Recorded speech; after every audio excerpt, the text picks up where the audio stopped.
cigars all around. Cheers, y'all. Well.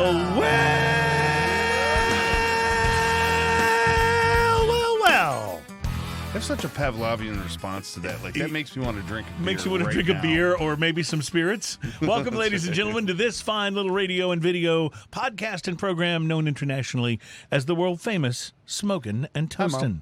We are all about craft beer, fine spirits, and hand-rolled cigars.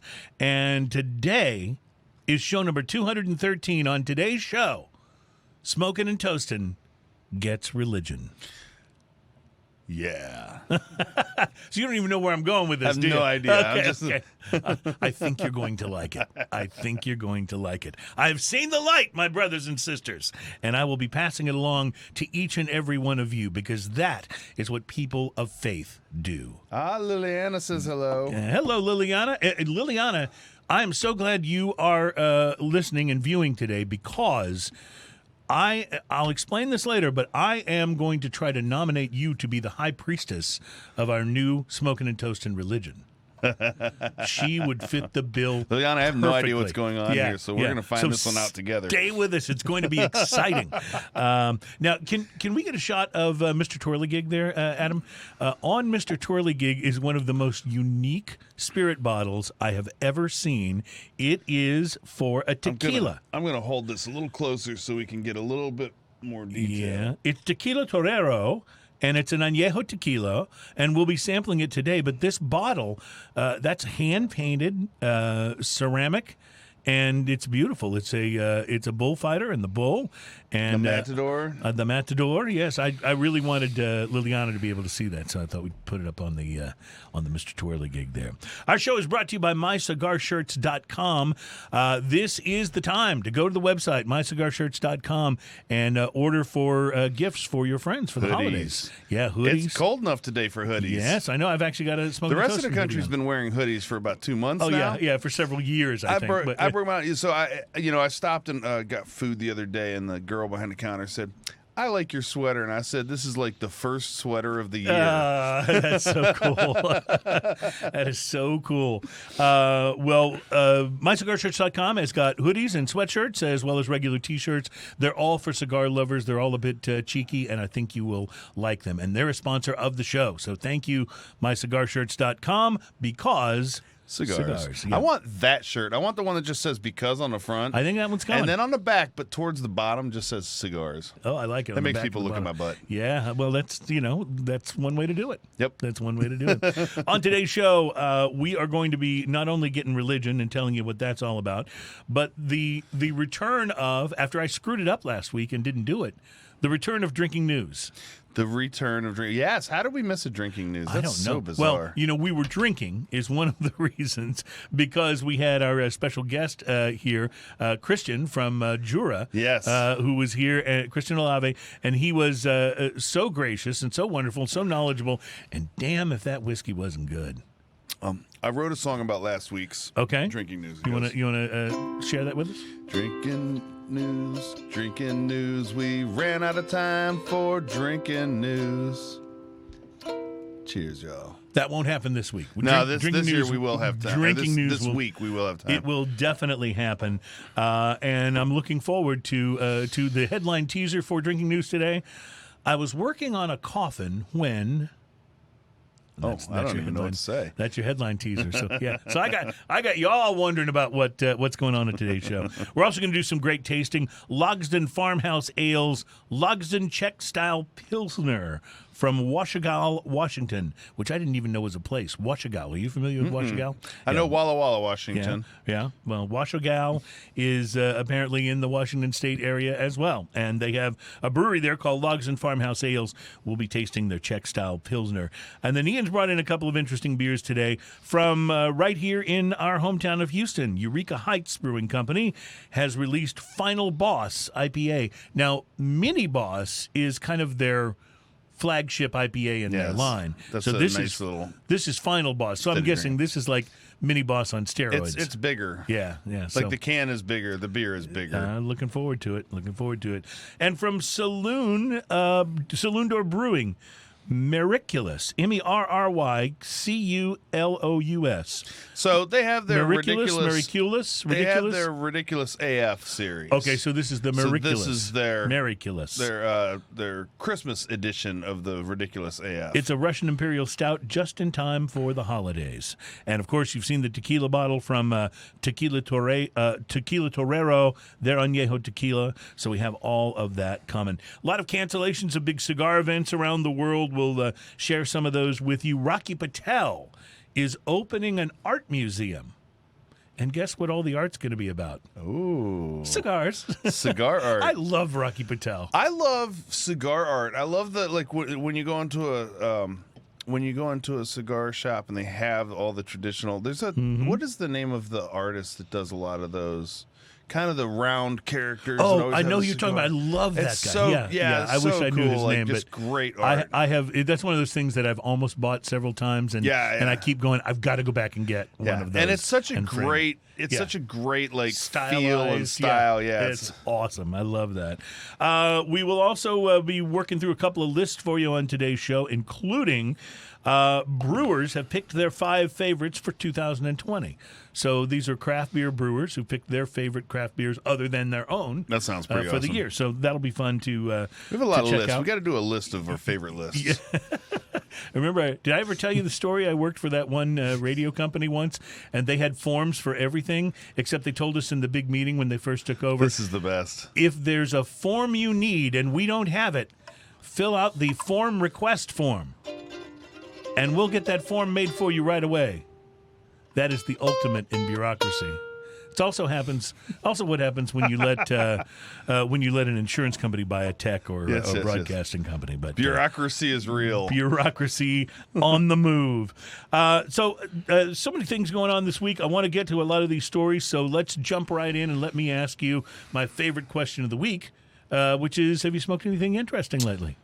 Now that is an interesting question. I have. Okay. I stopped by this morning at the casa. Said hi to Steve over there. He's always friendly and I love fun. those guys. They're awesome. I wandered around. They had a Rocky Patel right up front, and I decided to try the Rocky Patel Winter Collection. Oh, nice. This has existed before 2008 the winter or 9. The Winter Collection, yeah. And then they re-released it, I think, in 2012. This has the exact same band as the 2009 one without the date. The year on it, yeah. And it looks great. It's this beautiful silver band, and then the cigar itself is a medium brown, slightly lumpy overall, firm feel overall. The wrapper is a Mexican San Andreas wrapper. It's not as dark as I expected from the Mexican San Andreas wrapper, but it's a nice looking cigar. The binder's Nicaraguan, the Honduran, and Nicaraguan filler round out the build of the cigar. So this sounds like a kind of a normal Rocky Patel, like a San Andres wrapper, Nicaraguan, and Honduran tobacco. Yes. So this has all the Rocky Patel highlights. If you like Rocky Patel cigars, you're gonna like this cigar, okay, and that's all there is to it. I do, by the way. No doubt. The pre-light sniff on is traditional tobacco kind of thing going on. Not a real strong scent from the cigar. A little tea leaf, coffee, mocha, things that you expect from that wrapper. The pre-light draw on this, I used a clip. It was effortless draw, creamy coffee, chocolate, hint of spices, a little earth coming out right there. I mean, like the flavor profile from the pre-light draw was super nice. The first third of this, pepper and creaminess play with, the initial light, pepper blast with coffee, slightly sweet aftertaste going on. The first third of this, pepper and creaminess play with earthy and chocolate flavors, hints of coffee, solid ash, perfect burn. Oh, baby. Yeah, I mean, this was just one of those. This is what you expect from a Rocky Patel cigar, and it does not disappoint. The second third of this, pepper spice is the theme, supported by a background of earth and chocolate, tangy coolness on the lips. You know how sometimes you get that little, just from the wrapper itself, tangy coolness on the lips, a little reminiscent of peppermint. Solid ash, mostly perfect burn. It got a little bit uneven, just a little bit. Not enough to worry about. I didn't touch it up. The last third of the cigar, solid medium strength overall. Pepper and earth are the dominant flavors. Chocolate and coffee round out the palate with an underlying creamy sweetness throughout this that was really, really pleasant. Like it's just after after the aftertaste is in your mouth and you just sit there and go, That's good, you know? Yeah. Solid ash, perfect burn. I paid $8.55 for the cigar. I'm going to give it a solid 5.5. Oh, nice. It's a little bit better than what I expect from that price range. Even though that price range is the sweet spot for cigars, it's also everything I expect from a Rocky Patel. Try one. It's a fantastic flavor. Awesome. I love it. And it's the winter collection. Winter collection. Okay. Yep. Gotta go check that out for sure. Did you happen to smoke a cigar I today? did. And I usually jot down some notes, and for some reason they've disappeared from my pad. So I'll be winging this one. But I want to tell you a likely about story. Yeah. I want to tell you about my dog ate the homework. I want to tell you about the Alec Bradley American Sun-Grown Toro. Oh. Now, Alec Bradley cigars generally very, very good. I've had, in fact, some of the stronger things in their line have been among some of the best cigars that I've smoked. The Fresnado or Prensado. I always mispronounce that, but that comes to mind. That's a great cigar. They also have the Max line, which is the Max line is great. So this is their Alec Bradley American cigar, which they released one part of this line with a normal Connecticut wrapper, and then they kind of stepped it up a little bit in strength by releasing it with a sun-grown wrapper, which all of the tobaccos in this are Nicaraguan, including the Nicaraguan sun-grown wrapper and the binder and filler. They're from Nicaraguan different Puro. regions, but it's a Nicaraguan Puro. Right, exactly. And this cigar, I have to say, I find myself that I'm always, when I'm putting down my notes for this little segment of the show, it seems like I'm always saying a nice, beautiful cigar. This one was not beautiful. Kind of ugly? It was what they call rustic, which means kind of ugly. Yeah, kind of ugly. You know, bumps, a little bit of modeling to the color on the wrapper. Definitely some veins, but as we talked about last week, having veins or stems in your cigar is not a bad thing when it comes to flavor. That's part of the leaf. It can make the burn a little uneven at times, but we'll see what happens. So pre-light on it, I was getting leather and chocolate and a little bit of a sense of that kind of barnyard hay sort of smell to the pre-light. I lit it up and it was like boom, intense pepper. Not too intense, but I was glad it settled down because it made room for the other flavors. And as I smoked this thing, the chocolate, I definitely went to calling it mocha because there's a difference between those flavors. More of the leather, although the leather really was kind of in the background at first and got more noticeable as the cigar smoked. There were also this little kind of hint of citrus that just left a little tang on the tongue, which I like. Let me pause. I just want to talk about leather flavor in cigar for 1 second. Yeah. Because we talk about this, and I don't know that we've ever addressed this out loud, but I just want to talk about leather. When we talk about the flavor of leather, like that seems a little weird at first until you think about. Imagine walking into a leather shop. That smell of all that aroma. It's just such a rich, rich, a rich and good and or earthy even kind of smell. into like if someone you know has like a study or a library and they've got a lot of leather furniture in there, like old leather couches, that kind and of you walk taste. in and you get that. Yeah. And so it's a really, really good, really warm. It's not like chewing on a strap of leather. That That's would be correct. That would be it's different. not like the way leather actually tastes. Right. So the flavors in this thing were really good. It definitely started out from the very beginning. I thought this is a full-bodied cigar, not medium to full, but full. By the time I was done with it, it settled down from that initial pepper blast. I would call it just slightly south of full, but not much. I mean, it was definitely a full-bodied cigar.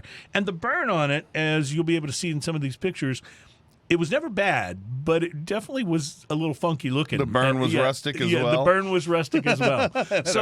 So my overall take on this was I really enjoyed this cigar, but it kind of made me think if the Prensado is the beautiful princess at the ball, this is her slightly less good-looking younger sister, is what it is. But the thing is, it was a wonderful cigar to smoke, and it was a little tiny bit north of $6. So it's a very reasonable cigar. Most Alec Bradleys actually are very reasonably priced compared to some of the other lines out there. But when you consider this is less than a $7 or $8 cigar, I'm going to give it a 5.5. Solid 5.5. 2 5.5s today. Because the flavor was great. This cigar wasn't perfect. I didn't take the best-looking girl to the prom, but I sure had a good time hanging out with the one that I took. If that makes sense. You can't be with the one in love. Yeah, then Smokin Alec Bradley, exactly, or something like that. It gets weird. Yes, it does, and a little awkward. But that's what we've learned to live with that on this show, and kind of that's actually where we live. Kind of revel in it, actually. So, all right, let the tasting begin. We're going to take a break, and we're going to come back with a what looks like a very interesting lager from Washougal, Washington, the Logsdon Farmhouse Ales. Czech-Style Pilsner, and obviously this is a brewery known for farmhouse ales. This is not a farmhouse ale, so we'll see what their take on the Pilsner winds up being like. Plus, I've been promising you this. I'm going to get to it, I swear, today. Cigars for Warriors have launched a new fundraiser, and I want to share that information with you. We definitely got to talk so about that you can be there, because those guys are so awesome. What they do is just terrific. So we'll be right back with all of that. It's Smokin and Toastin', and of course, drinking news will follow. And this is the show where we get religion. Stand by, Liliana. Find a robe or something cool.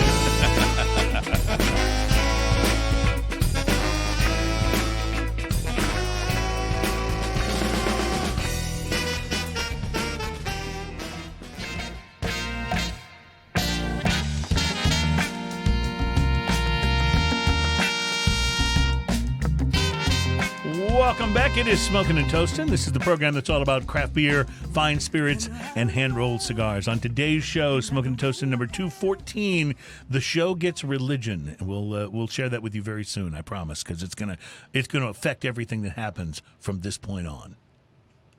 Or something like that. So Cigars for Warriors is an organization that we are in huge support of what they do. And we've had Trey Boring, who's our Smokin and Toastin' legal expert, is also very active in Cigars for Warriors. And what these guys do is they go around to different cigar shops and cigar events all over the country, and they collect cigars from people like you and me that like to smoke them. Mm-hmm. They take all of these cigars and they ship them in these care packages to our men and women in the armed services who are stationed overseas. Pay attention if you're in a cigar shop, because sometimes they have a bin there. That's right. That is That's Cigar right. for Warriors, where they collect the cigars. Or you can go to an event a lot of times if you look it up. So it's cigarforwarriors.com. Cigars for Warriors, yes. So you can go through their website, which is you can look for the donation centers like Ian was mentioning, or you can go through their website, because they are really, during the months of November and December, they really are supporting, and we've already passed it, but the need is still there, a new holiday called Giving Tuesday, which was the 1st of December. And basically, what they're trying to do is they're trying to help make up for the fact that because of all the closures this year, because of COVID, they haven't been able to go to as many of these events and cigar shops and stuff and gather. So they're needing your help so that we can make sure that we get a sizable enough amount of cigars to send out to these servicemen and women who are, this is a high point sometimes of an entire month for these guys, is when that box of cigars arrives, because there's not a lot of off time when you're in a demilitarized zone. You know what I'm saying? So anyway, it's a very important thing. So go to cigarsforwarriors.org, and if you need information, they're a nonprofit organization. They rely entirely on raffle ticket sales, cigar donations, generous cash donations, and grants to operate. So cigarsforwarriors.org. You can donate cigars by sending them to the address you'll find on the website, or you can donate via PayPal as well. So we support them hugely, and I've been promising I wanted to talk about what they had going on for fundraiser, and so we've just now been able to do that. Our show is brought to you by the fine folks at mycigarshirts.com, available on the web. Holiday shopping's in full effect at mycigarshirts.com, so go and order something for a friend or a buddy that loves cigars, and maybe order something for yourself while you're at it. Yes. So Adam, he said he tried to post a picture. For some reason it won't let him, but he said Fernando Botero, I think, is who you're talking about for the artist. Thank you for that does the cigar we were talking about with the kind of round people. Yeah. He's so talented. Yeah, it's just great. I really want one of those hanging up in my living room. All right, so Ian, why don't we get to the beer tasting, because I'm thirsty. Well, you're gonna have to twist my arm. No, you're not. I've got See, this. I know it. I know it. Logsdon Czech-Style Pilsner. It's very, very simple art on this. But doesn't it have that, there's something about just the way that logo looks and the art looks that totally brings to mind a German or a Czech beer. Yes. Ooh. Ian, you may have just done the greatest beer opening sound effect we've had so far it's a on happy Smokin' beer. and Toastin'. Yeah, it definitely is. And once you pour, I want you to read what that says on the back, because it gives. It's really interesting. I've noticed that with pilsners and lagers, that often the breweries don't list as much information as you'll get if you're, say, drinking an IPA or a stout or something, where they, tell you about the hops and they tell you about the different kinds of malt that were used and stuff. But this, I think, has, for a Pilsner, has some pretty interesting information on the can. It says 1 malt, Bohemian Pilsner. Okay. 1 hop, CZ Saaz, S-A-A-Z. That's easy for you to And say. 1 crisp, clean, refreshing lager. Brewed and canned at Logsdon Farmhouse Ales, LLC, Washougal, I think is how you say Washougal, that. Washington. Yes. So this is a 1 malt, 1 hop Pilsner lager. So interesting. Oh, it smells good. I'll tell you, I love the nose on this. It's got, even though I've got a little, It's bit got a of little foam here, It's got a little pretzeliness to it. yes, which is kind of what you want if you're thinking a German or a Czech-Style, bready or pretzel-y Bavarian kind of style thing lager. Yeah, and so going it'll be on. interesting to see if that follows through in the flavor. Yeah, what are you thinking? I haven't tried it yet. Oh boy, that is really. First of all, it's really refreshing. It just kind of says Oktoberfest to me, even though There's it's kind not of an an apple Oktoberfest. crispness to Yes. this, like a green apple crispness to this. A little bit of bitter and a little almost a fruitiness on the back end. It makes me think it should be drunk from a stein, and we should be swinging it to and fro while we sing, Bavarian or. This is badass. Yeah, it really kind of is. Or Czech drinking. Yeah, songs. I would be super happy walking into a place and going, I don't know what that is. Let me try it. And then you taste this. Yeah. Do you know any Czech drinking songs? I don't, but challenge accepted. If you could come in and perform one on the ukulele next week, A that would Czech be drinking awesome. song on a traditional Czech This ukulele. this has a freshness and a really different kind of bitter. Usually, when you think about bitter in beer, you think of like a hop bitter, like an ESB, or the bitter from like an IPA. This bitter happens at a completely different place in the palate. This has an apple tart bitter kind of thing to it. It's like the apple peel. Like if you've ever had like a green apple peel, Yes, right next to the peel where it's got because that it bitter doesn't taste tartness like to it. apples. Don't get me wrong, but it has that quality that those apple peel does right there, and that's the way it finishes, and it's amazing. And I bet this is just amazing with a good bratwurst or Or a pretzel. pretzel or anything with mustard. Yes, I was about to say the common denominator here, I think, is mustard. Oh man, but Anything with mustard? definitely feels like something that you would want to drink at an Oktoberfest type of party. Now, it's not Oktoberfest in the sense that like the St. Arnold Oktoberfest is, which has those sort of autumn tastes to it. Right. This is different altogether. This is very European, very beer hall in Munich type Yes. of a vibe to it, at least to me. I've never been to a beer hall in Munich. But that's on my bucket list. This is like hanging out with a giant wooden stein around a fire pit in the middle of a giant hall. Oh, I like that.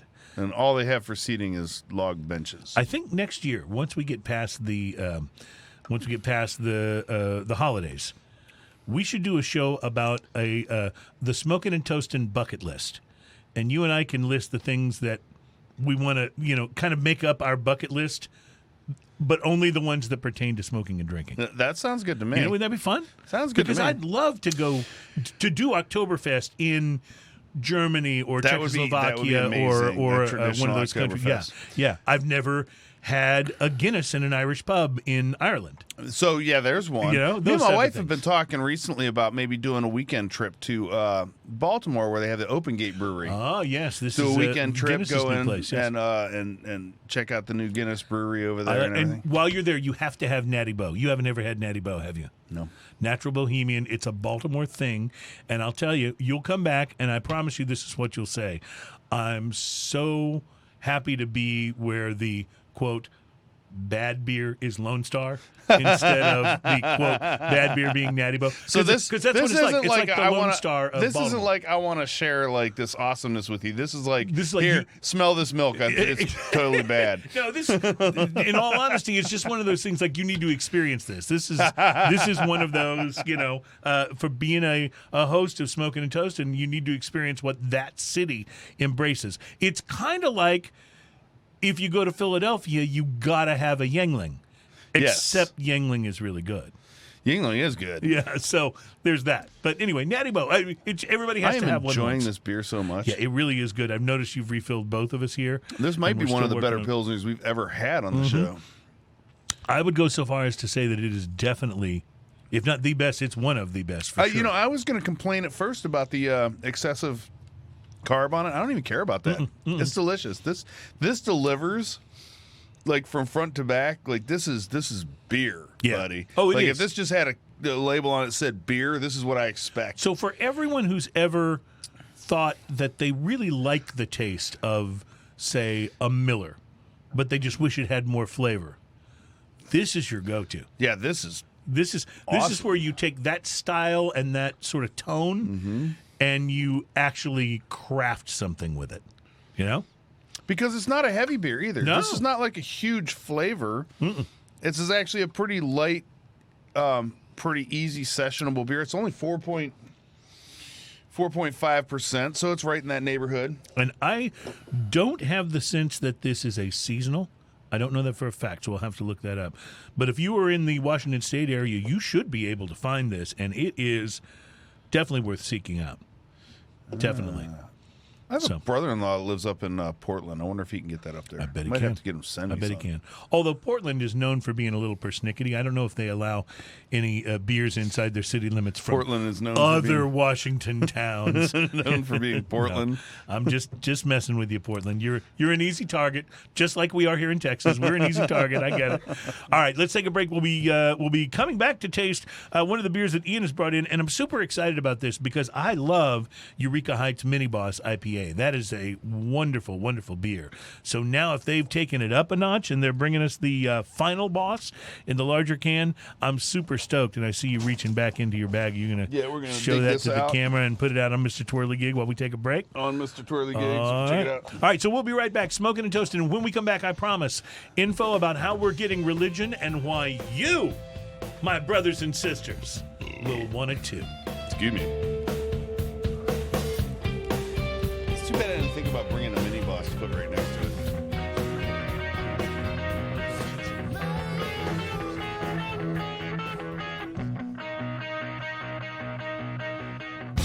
Welcome back, my friends. It's Smokin and Toastin. It's the radio program, podcast, and video extravaganza known around the world for its focus on craft beer, fine spirits, and hand-rolled cigars.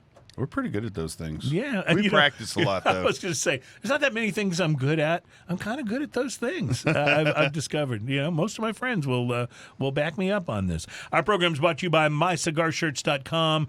Shirts start at under $20, and there's also sweatshirts and hoodies and that really cool mask, face mask for wearing during the virus that says, as soon as I take this off, I'm having a cigar. That's good. I ordered one of those. And I need to get one of those. When it gets here, it should be here in a week or so. And I'll bring it in on the next show and show you what it looks like. I think it's awesome. So anyway, welcome to the program, and we are so glad to have you here. This is the show, ladies and gentlemen. It's been 214 episodes incoming, but now we are excited to announce Smokin Toastin is joining a major religion as a program. All of us, we are now going to be members of the Church of 400 Rabbits. The Church of 400 Rabbits? So let me explain. In the UK, the coronavirus restrictions on restaurants and bars and businesses that can open have changed. They've gone from being a nationwide mandate to being localized, right? So local authorities and municipalities are deciding who can open, how many people can gather in those places, and so on, as they're doing their responses to the coronavirus, which is understandable and necessary. But in the UK, They now have different parts of the country being assigned one of 3 tiers, ranging from medium alert to high alert to very high alert. And the entire county of Nottinghamshire, which includes Nottingham, has been designated as Tier 3. And that means that groups larger than 6 are not allowed to get together, even outdoors, and all indoor entertainment venues must close. All bars, cafes, pubs, and restaurants must close for everything except takeout and delivery.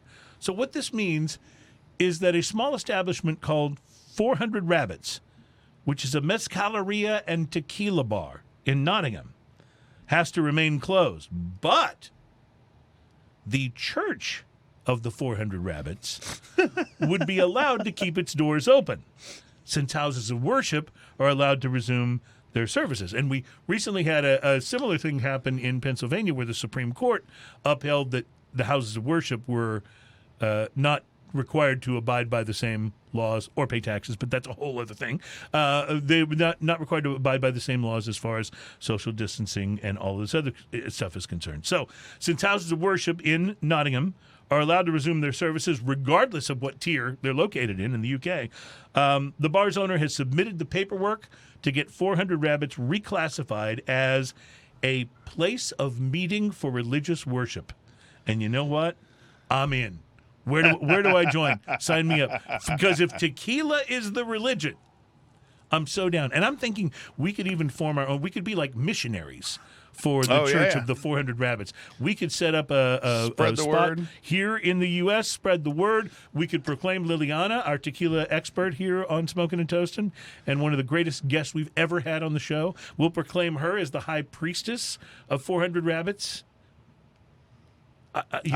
We'll decorate the church. I in can't cactus. argue with that.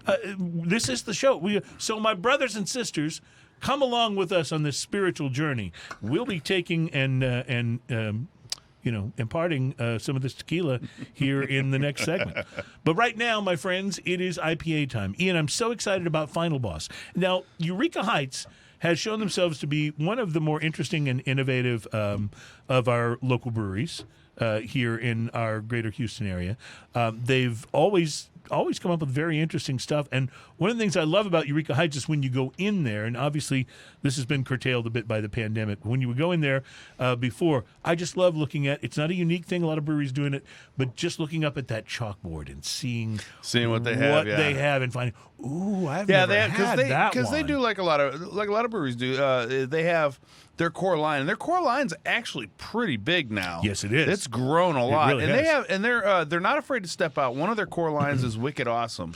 Yes, is amazing. It's an ESB. Not a lot of brewers even make ESBs. And Wicked Awesome is Wicked Awesome, and it is fantastic. They also take their Mu Caliente, their kind of spiced spicy Mexican stout. And they do all kinds of different things with that. They've had tons of different runs on it. This is a mystery. I just looked it up online. They didn't have anything on it. So do we know this looks like it may be a limited time. It's called beer. Final Boss. It's a triple IPA, and a lot of their beers have either cartoon or video game type characters on them. And the Mini Boss is exactly that. It looks like one of those old 16-bit video games, and they've kind of followed through on the style for this one as well.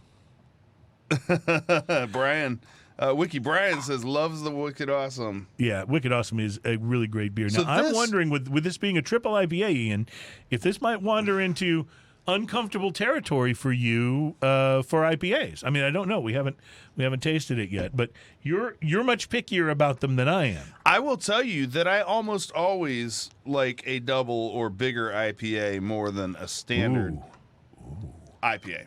Ooh. First off, this smells. This is like a tropical. This smells like you fell on the ground in a forest floor full of tropical fruit. Okay, I was going to say it smells like you landed face down in a punch bowl filled with fruit cocktail. And pine cones. Yes. Yeah, but on the nose, man, I love this. But it's a nice blend of those things. It's also, I just want to point out. Oh, man, that's so good. Well, I'll tell you in just a moment. Okay, you're going to take the first sip. This is big, righteous, bitter, brutal, a little resinous pine coney on the aftertaste. On the finish, yep. It's drinkable, though. It's got enough malt backbone to run sweetness all the way through it and leave your mouth a little bit watering. So, ladies and gentlemen, Ian has described Final Boss by Eureka Heights Brewing in Houston, Texas, located in the Heights neighborhood, as being drinkable. I think I need to translate. By drinkable, surely you mean delicious. It's pretty Because good. this is outstanding. Yeah, it's pretty good. This is a great IPA. It's also 11%. Holy moly. All right, well, I get that. Now, it's not boozy, but it's It doesn't big. really come across Yeah. boozy. It is It's big, though. Yeah, and I've had some triple IPAs that have been very boozy, so it is possible to get that sort of style and taste for one of these. But this one does. I mean, you definitely know you're not drinking a single here. You know. I want to interrupt this for a public service announcement from Liliana. She says, in Aztec mythology, the goddess Mayahul rules both fertility and the agave plant. She gave birth to the, I can't pronounce any of this stuff, Sentzon Totochin of 400 rabbits. These 400 rabbit gods travel to visit lively parties Okay, and so gatherings. are you so even awesome. remotely surprised that she knows exactly what this is about? She is just the greatest ever, and that's why I would like to nominate her for the ministry to be our high priestess. You've got my vote. All right, fair I enough. can't stop drinking this beer, actually. Oh, that's interesting because I'm always interested in your response to IPAs because, to be totally candid, I have a tendency to like almost all of them on one level or another. But you are much more selective about what IPAs you know. I will tell really you, will do give not a smoke high a five cigar to. with this. No, This would it be- would destroy it. It would destroy it. And this, so I've I mean, taken you can to, smoke a diesel with this, and it'll mess it'll with that. obliterate it. Yeah, I've taken to trying to drink these kind of IPAs late at night because that's when I do dishes. So I've already had. If I'm going to have a cigar, I've already had It's it. already, past right, the and it's palate. already past the palate, so then I can enjoy this kind of a beer. But no, it's delicious. I think that I'm actually going to be a little disappointed if this is only a limited release. I'm pretty sure they don't even have it on the website. Yeah, I have a feeling. So, and where did you find this, So, Joel Joel? came by and had a few of these. Mm-hmm. Came by the Brew Club and had a few of these. And dropped one off for you. Yes, and I snapped it up. I said, "This is going on a show." Well, I have thank another you one for- that he dropped off as well at the house, but I haven't tried that one yet. Well, thank you for choosing to share this with your friends here on the show. Okay, so this is double the mash bill and third dry hop Australian Vic Secret compared to Mini Boss. That's what Wiki Brian's telling Okay, us. so Vic Secret is I'm seeing that hop being used a lot more these days. So it's definitely gaining in popularity as an IPA hop. So, well, absolutely spectacular. That's what I'm going to say. I think it's wonderful. And I would like to move as a parishioner of the Houston, Texas area of the Church of 400 Rabbits. 400 or 300? 400 rabbits. I would like to nominate Final Boss for sainthood. That's what I'd like to do. I'm thinking that it's really good. So, all right, we will be back for the next part of our services or the next segment here of Smokin and Toastin in just a few moments. We have some tequila to taste, and so this is where the religion gets real. Is when we move to the tequila. And if you've seen this bottle, I wonder if Liliana has seen this one before.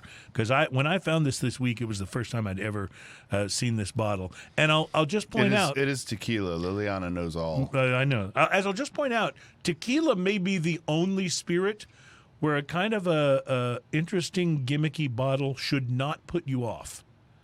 Because I almost didn't try Skelly because of I loved the bottle. Yeah, so crystal had- skulls are not good. Okay, but that's one example. You're right. But that is Skelly, the exception because the Skelly is in yeah, one of the corniest tremendous. packaging. Oh, I know. I love you it, can but I get, love and it in it's that corny way, amazing. and it's amazing. So we'll see how this measures up coming up as we continue with the Church of 400 Rabbits, also known Keep as drinking that IPA. Smokin and Toastin. We'll be right back.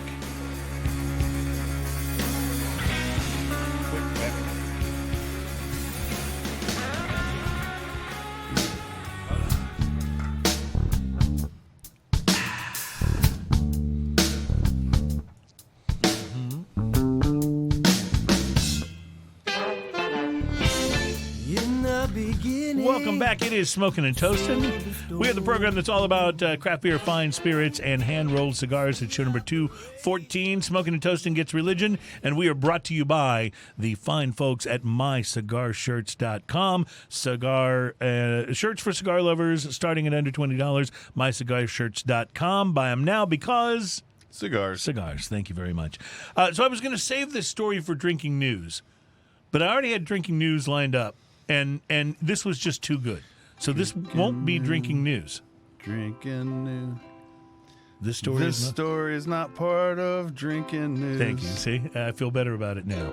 Cheers, But drinking is involved. It's just, well, let me just explain. Police in North Carolina have chosen to shame a man that they said, and I'm quoting here, his beer choice was very concerning to us. Let me explain. They're shaming a thief who was caught stealing 2 packs of Bud Light from a convenience store in the early morning, suggesting that he was too unrefined to realize that Bud Light is an inappropriate breakfast beer. I agreed. Yeah. This gentleman left the Lake Waccamaw Sam's pit stop last week at 6:30 a.m. and completely forgot to pay for the 2 12-packs of Bud Light he was carrying. Police wrote in a Facebook post shared this week, along with 2 surveillance photos of the thief. This is very concerning to us. Bud Light is clearly not a breakfast beer. Oh, true.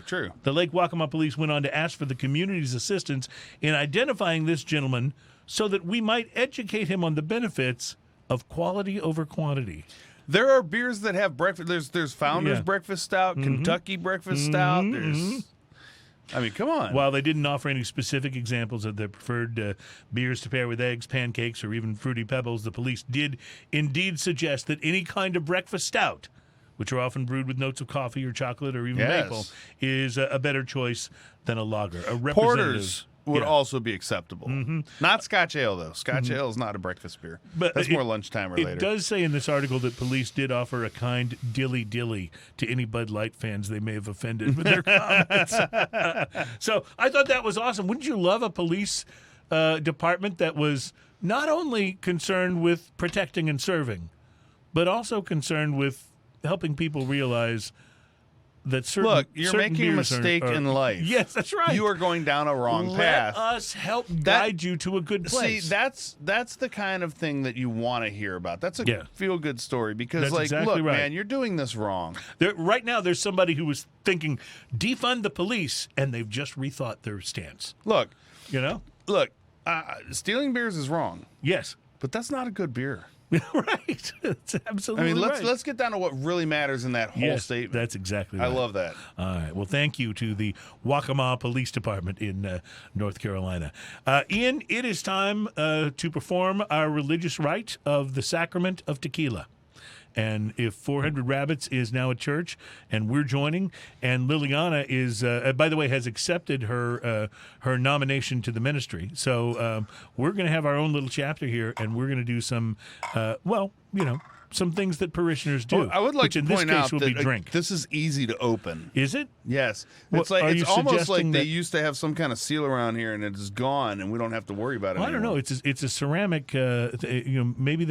Maybe they didn't worry about the seal because of the ceramic housing. You're not buying that, are you? No. Okay. I had a feeling. I actually can feel the previous presence of a plastic thing around here that had a little zip thing that you had to... Well, it's got a religious connotation to it, so I can see that. We'll call that the Shroud of Tequila. Is what we'll call that. It'll be what we refer to as the Shroud you down. of Tequila. Oh yeah, hey, listen, I've been in trouble for so long in that area. We're just not even going to go there. Let's just say there's a special corner. Liliana is laying knowledge. She says, make sure we read the label before we try it to learn more about it. So All right. Let me put on my reading spectacles. All right. I think you. I don't know how much information there is on there, but there is some, I think, also on that little it says, tag that's around the neck of the bottle there. Torero Añejo. Tequila Torero Añejo. Product in Mexico, 80 proof, 40%. Okay. It is 100% agave. I know I looked that up. Some of this is kind of hard to read. Yeah, it is. It has the NST and the...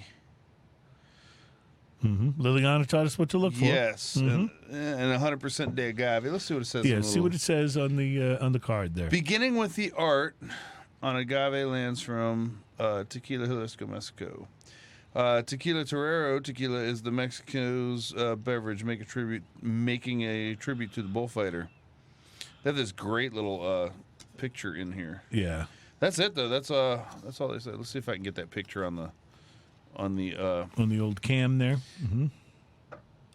I don't know if I can get it. I can't really get it without taking it off of there. Maybe you can pull that little card off of the top and show it that way. There we go. Since you didn't have any plastic coating that you had to pull off of there, you can pull off the. Yeah, there you go. Yeah. All right. Well, while you've been doing that kind of research, I've been doing the kind of research with the nose. And I will tell you, this just has such a brightness to the nose. It's a very interesting. You know how often with tequila you get that sort of, intense sort of alcohol agave smell. I'm not getting that on the nose. From this. No, this smells very agave, but not alcohol-y. Right. No, it doesn't smell like it's going to be strong, which means it could be one of those really It has a sneaky buttery smell tequilas. to it. It Yes. has and some butter and agave is the primary nose on this, I think. So and some wood, like very oaky kind of. And vanilla. So Ian, this is really good. This is You're doing a good job of acting like this is the first time you've tasted it. I noticed that the whole bottle was open. This is Also, it felt about 2.75 ounces lighter than that bottle should. Again, this is a spiritual thing we're talking about. And I don't know if you've ever seen the movie 27 Grams, but it's a whole movie based on. I mean, it's a drama, but the title comes from the fact that apparently, when you pass on, your body becomes 27 grams lighter.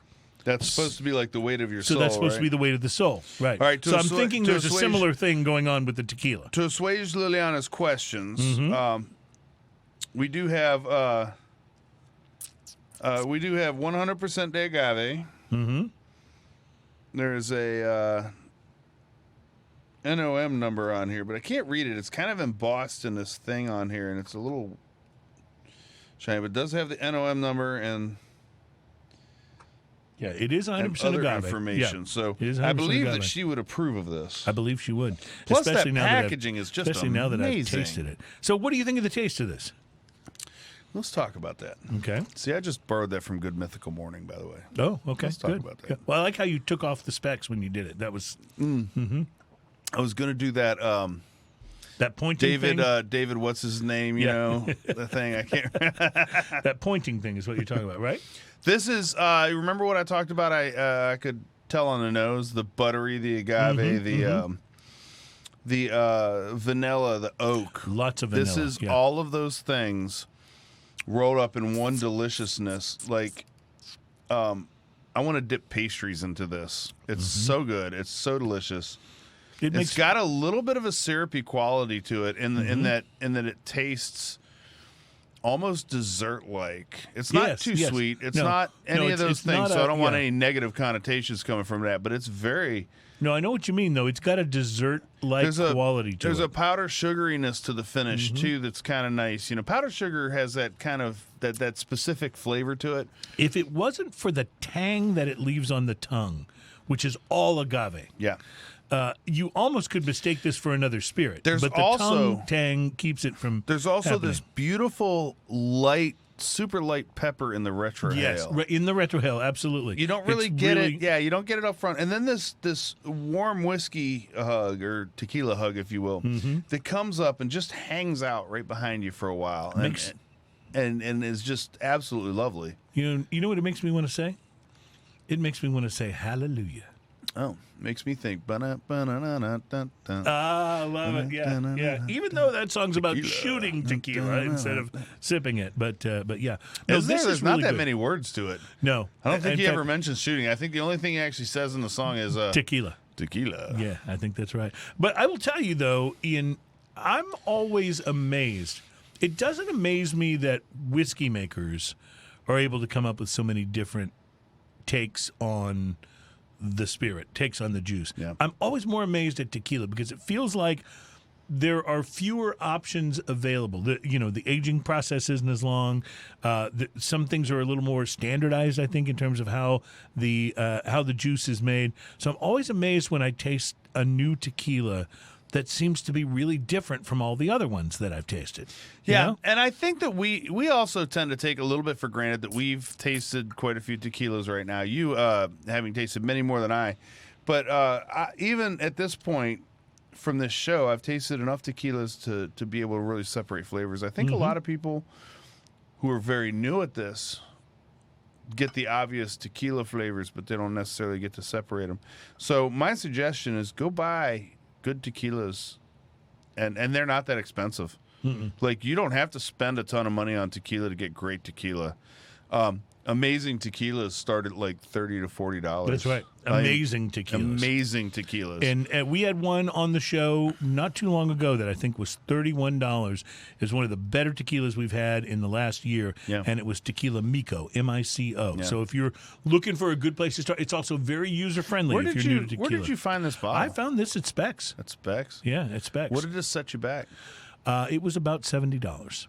Yeah. So I mean, for a tequila, that's relatively expensive. that is expensive. But by comparison, my favorite look at the tequila, freaking bottle, though. Well, yeah. And by comparison, my favorite tequila in the world, the Jose Cuervo Reserva de la Familia, it's more like 140. So this is basically half of that. I want to point out that if you dumped the tequila out of this bottle and stuck the bottle in a resale shop, Yeah. you'd get $30 for it. Yeah, I was going to say there's part of your money back right there. Easily. Yeah, absolutely. And I think it's listen, I mean, because it's that awesome. I was a little hesitant to buy it. I'll be honest with you, because I thought, yeah, the bottle could be the whole thing. It's a little pricey, but then I realized, that some of the other, really decorative tequila bottles that I bought have had great tequila, and plus my tequila friend at the Specs where I shop, who's always just a little too helpful. He swore to me that it was really good. Well, he was not lying. He was not lying. This is not good. It is really good. It is really, really good. Yeah. I'm thinking that it meets up to its price point very nicely. If this were a $30 tequila, I'd be over the moon about it. Oh, if this was a $30 tequila, I'd go buy a case. Right.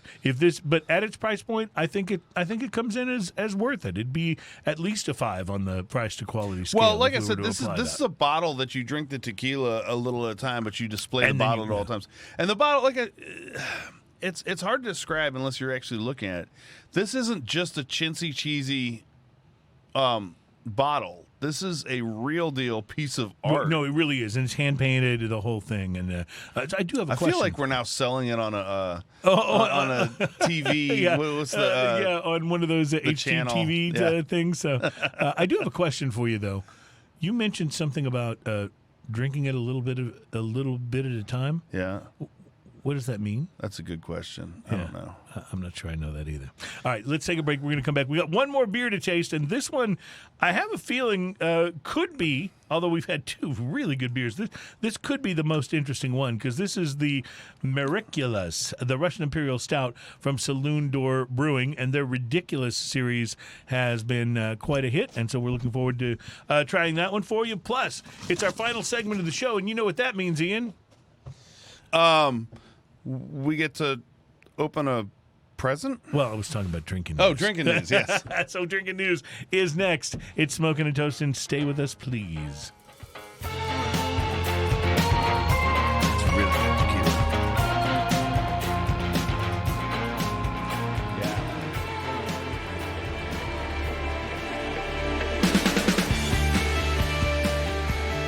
Welcome back. It's Smokin and Toastin. Have I mentioned how much I love doing this show? I just want to point a simple thing out. The way you come in is true DJ style on all those songs. That's what I did for most Yeah. of my life, So. But what's beautiful about that is Adam's timing on the fade out. Oh now. yeah. Well, he's got like it.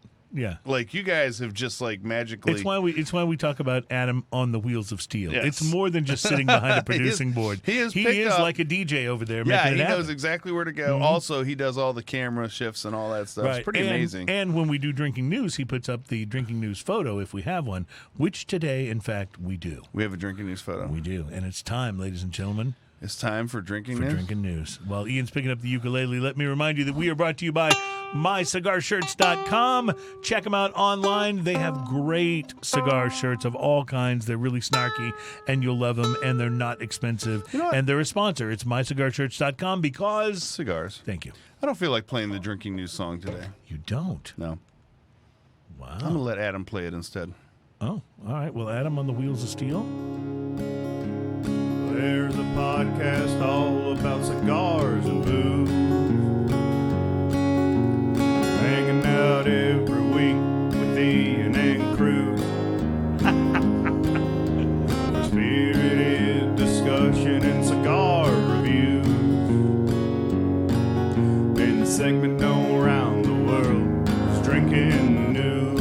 Chris Morris, ladies and gentlemen. It's drinking news. It's what I love.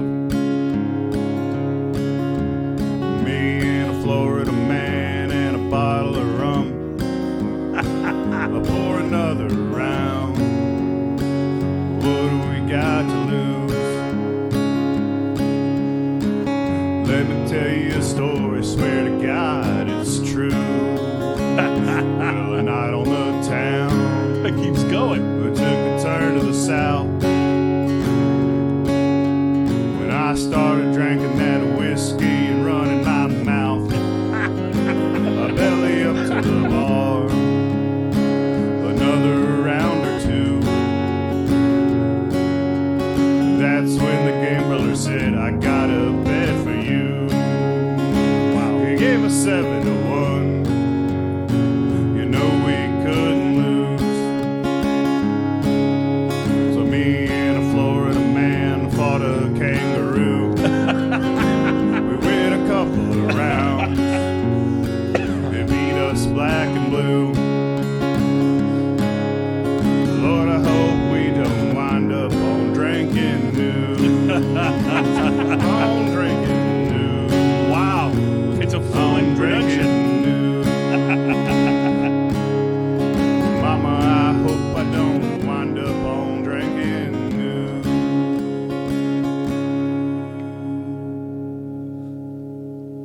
Cheers, y'all. So Chris Morris. Wow. Now, clearly you orchestrated this, right? No. So he came on the show. Right. He's been on the show. He's a great and we bartender. talked about it. And then I went by and remember I told him on the show I was going to bring him that bottle of gin that was really good there, aged gin. Yes. So I went by and we hung out with him at his restaurant, and he mentioned, he goes, I'm gonna do a drinking news song, and then I mentioned it to you a couple weeks ago, and I hadn't heard from him, and I thought, So I texted him. He goes, oh man, I hurt my thumb real bad, but let me get back on it. He sent me that this morning. Wow. So It's like a full length song.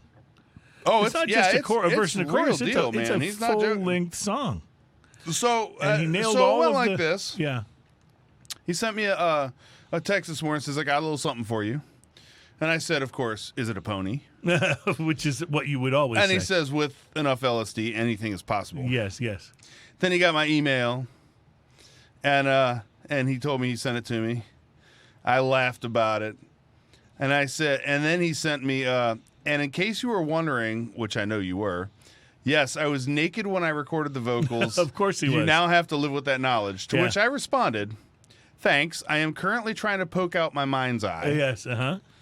And then he responded, it's method acting. Had to immerse myself in the Florida mindset. That's how much I care for you guys. Thank you so much. That is the man. Yeah. That is amazing, Chris. You are the man. He really is the man. And, I was thinking we wanted to have him back on again because I think I want to do in 2021, I want to do a segment that we can call Cocktail School. And I want to teach people, and I want to learn myself, just how to make, like, for example, Some basics? I want to know how to make the perfect mojito, right? I mean, it's like a staple Yes. drink Yes, that everybody, especially in the South. yeah, that everybody should know how to make. It's a rum drink. Like, but I don't really. I mean, I can look up a recipe online, but what about having somebody like Chris do a segment for us where he makes the perfect mojito, Or he makes us make them. well, and goes through steps so that anybody listening or watching the show can replicate this at home. Because to me, that's the thing. That would be amazing. Yeah, yeah. So anyway, and then we'll choose other drinks, a sidecar, just different. You know what? Different sort of staple drinks. How to I'm make not- them great. Wiki Brian says, "Bravo, naked is the only way to sing." Who was you it? know what? Susanna Hoffs did that in the Bangles. The Bangles, remember that song "Eternal Flame," the ballad by the Bangles? Supposedly, she lit candles in the studio and sang it naked. That was. We didn't have much to think about back in the late '80s, so something like that was pretty I'm still exciting. thinking about that. Yeah, I think probably so. Susanna Hoff was not hard to do. No, not hard to look at. So that makes me think, though, what if we did a small series where we just had him on and showing us how to make drinks? I think that'd be wonderful. That'd be pretty cool. Yeah, Let's so talk to him all about right, it. We'll talk to him about it. In the meantime, it's time for drinking news. No, the whole point of this thing. Yes. So today, unfortunately, is not a Florida man story. However, I'm getting a little special thrill out of being able to start the article this way.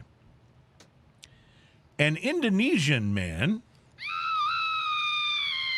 named Joshua was at home when a football-sized meteorite smashed through the veranda at the edge of his living room.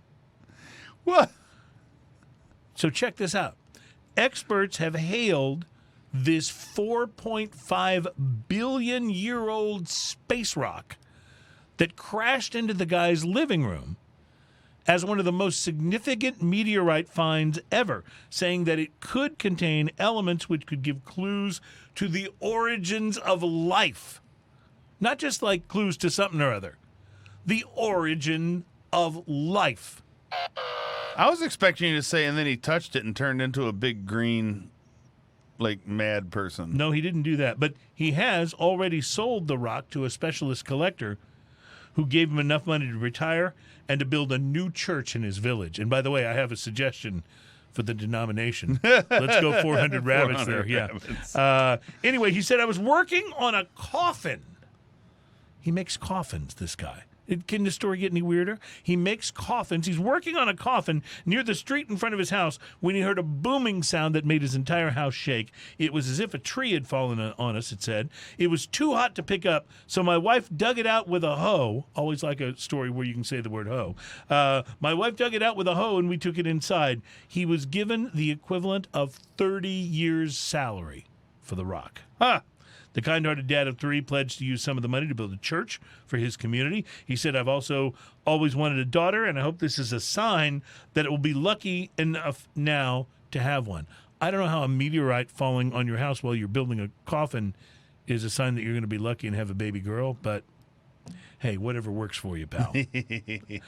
Space rock expert Jared Collins was dispatched from his home in Bali to secure the meteorite, and he's an American. He said, my phone lit up with crazy offers for me to jump on a plane and buy the meteorite. It was in the middle of COVID, and frankly, it was a toss-up between buying the rock for myself or working with scientists and collectors in the U.S. I carried as much money as I could muster and went to find Joshua, who turned out to be a canny negotiator, he says.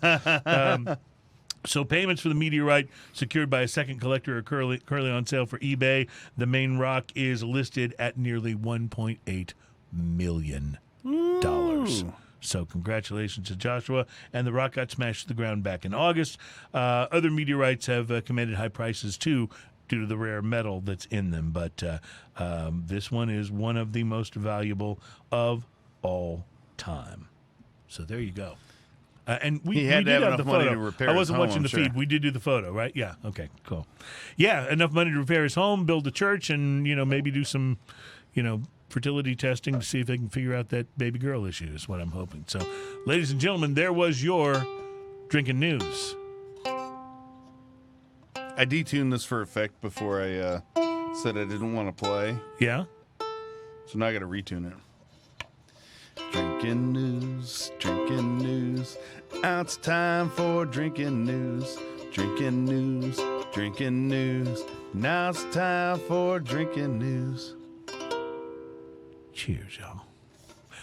Thank you to Chris Morris for today's Drinking News theme That song. was awesome. That was really way over the top and wonderful. And now it's time to do some drinking. Again, this is our final beer of the day. This is from Saloon Brewing, and it looks like it's going to be, I've got high hopes for it. So just like we did with pumpkin beers between Halloween and Thanksgiving, we're going to do that with some kind of festive holiday ale or brew of some kind between now and Christmas. And we've only got a few shows left. In the years past, we did a show dedicated to the style. And we're not doing that this year. We're just going to break that up. I thought about doing that again, but one of the reasons that I thought this might work better is because some of the holiday beers are like this one. They're like an Imperial Stout. Some of them are like a holiday ale of sorts. Style-wise, they vary a lot. Right. Yes. Some of them are even, and I think this will probably be on the show next week. But I even have a Snickerdoodle ale, which looks very festive and holiday-ish to me, that we may try for the holidays. So, because Snickerdoodle, and it's going to be, and it's going to be not only is it a delicious cookie, but it's fun to say. Yes, that's absolutely right. So tell me about Saloon Brewing here. So Saloon Brewing, they're from Webster, Texas. This is Merryculous Maple and Pecan Russian Imperial Stout. And you may have thought that since we started at 4.5% and then we went to 11% for our second beer, you may have thought we peaked at 11. That we have peaked, but we have not. We went straight up to 11.8 on this one. Okay, well there you go. So I did keep it in order. Let's see. This is tastiest draw in the West, it says. Yeah, this is made in Webster, Texas. Webster is just south of us and off of 45, and it's quite good. It doesn't have a lot of other information on there, to be honest with you. Well, I can give you some information. Visit us at saloondoorbrewing.com. I can give you some information. Talk to me. It's incredible. Yeah. Like, this is one of the better stouts I've had in a while. It is just laced with like these espresso coffee notes. So I want you to imagine. But it's also mapley. I want you to imagine that you have a waffle in front of you. You just pour this on top of it.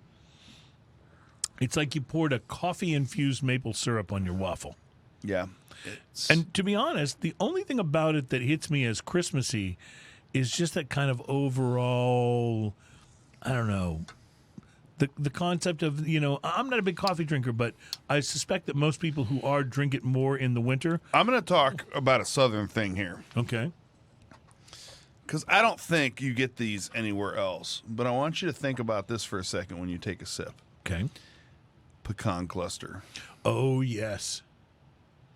You get those in the South. This is a cluster of pecans stuck together with some sticky-ass maple syrupy tasting stuff. Do you remember the pecan logs they used to make at like Stuckey's on the side of the highway?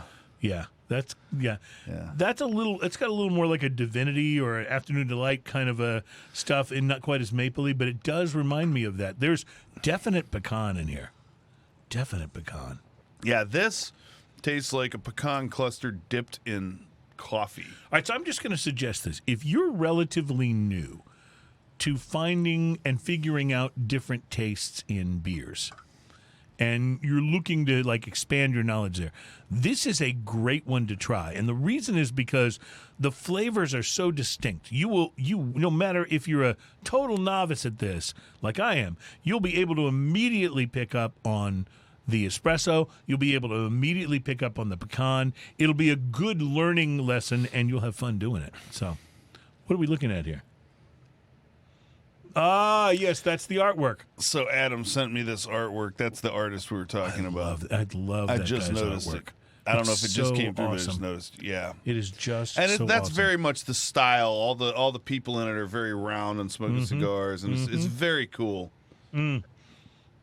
Very cool artwork. I love it, and I'm gonna make an investment in that at some point and have one of those framed and hung in my living room. I love that. Yeah, it's pretty. I absolutely love This it. is delicious. It really is, isn't it? Like This finishes like a bitter black coffee too. It doesn't finish sweet at all. You know, the only real surprise about this to me is that it's just from a kind of a fun-looking 12-ounce can, and it's not something that we Getting a uncorked in a bomber big or, yeah. in a big bomber. The can is pretty fun. Some- It's the saloon door, green and black for Christmas. Looks like a bow tie kind of thing, but it's got a pig on it with a Santa hat and some wings and some tattoos. The pig has tattooed like Christmas tattoos all over. Yeah, him. I think it's very cool.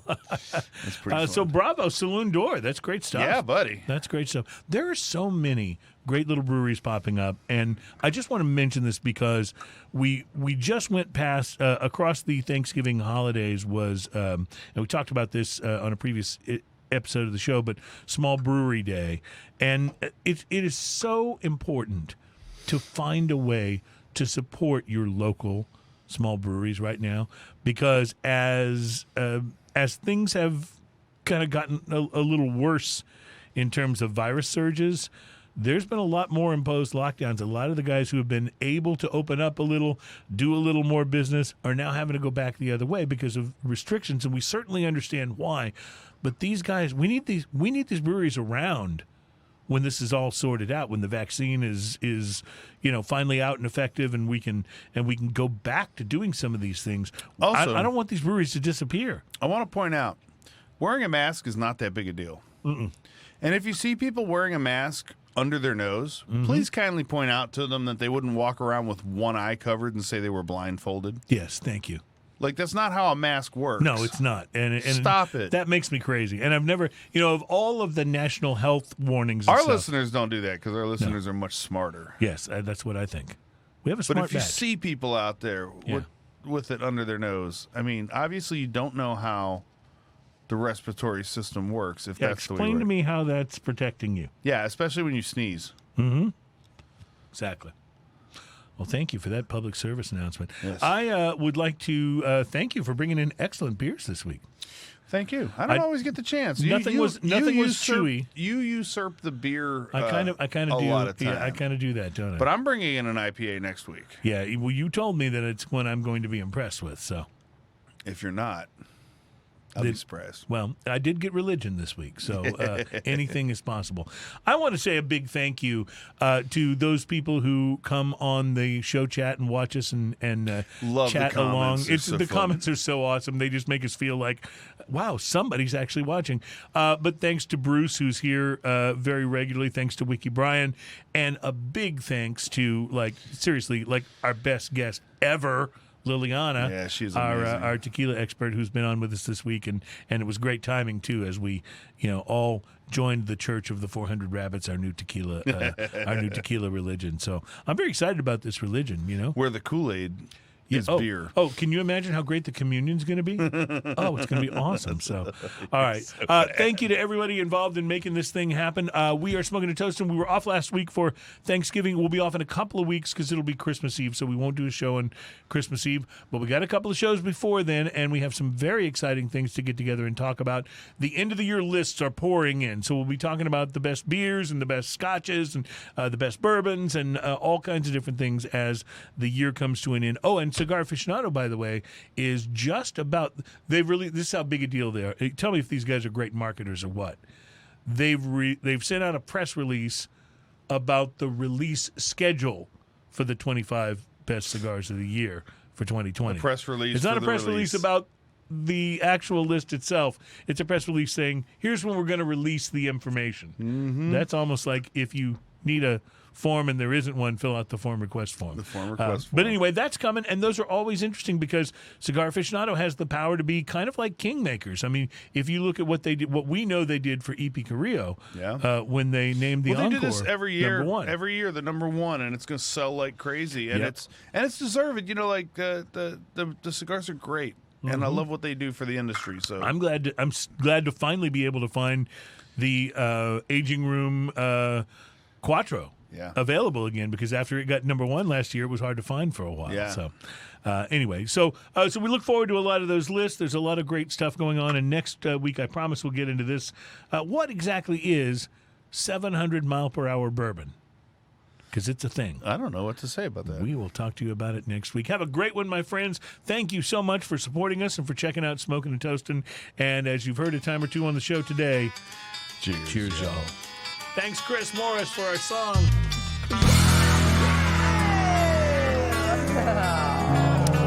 Totally lost friends. It did. Even down to the head fake of having the ukulele.